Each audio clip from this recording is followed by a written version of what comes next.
घेऊन आलो तुमच्यासाठी एक वॉटरप्रूफ नेकबँड अनब्रेकेबल. बघू शकतो तू कॅमेरामॅनला. क्वालिटी बघा. पहिली गोष्ट हा अनब्रेकेबल आहे. काही नाही, तुम्ही कसं आहे असं गडी करून आपण वॉलेटमध्ये वगैरे कुठे ठेवू शकतो, ट्रॅव्हलिंगमध्ये वगैरे एक नंबर आहे का. दुसरी गोष्ट अशी आहे, हा ऑटो ऑन अप आहे.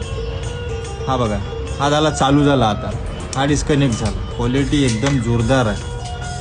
बघू शकता तुम्ही, एक नंबर क्वालिटी आहे. त्यानंतर तिसरा मुद्दा असा आहे, वॉटरप्रूफ नेकबँड आहे. बघू शकता तुम्ही क्वालिटी. हे बघा नेकबँड फुल वॉटरप्रूफ. काही करा, काही प्रॉब्लेम नाही. बघा फुल पाणी आहे, काही टेन्शन नाही. चौथी गोष्ट अशी आहे, याची वॉरंटी आहे 6 महिने. 6 महिन्याच्यात काही प्रॉब्लेम आला तुम्हाला तुरंत बाय हँड बदलून भेटल. तो पीस देणे आणि हा घेऊन जाणे. क्वालिटी एक नंबर आहे. साऊंड क्वालिटी वगैरे बेस ट्रबल एकदम जबरदस्त. याची प्राईस राहणार आहे 550 रुपये. व्हिडिओला असं दाबून शेअर करा, लाईक करा, कमेंट करा आणि शॉपवर व्हिजिट करा.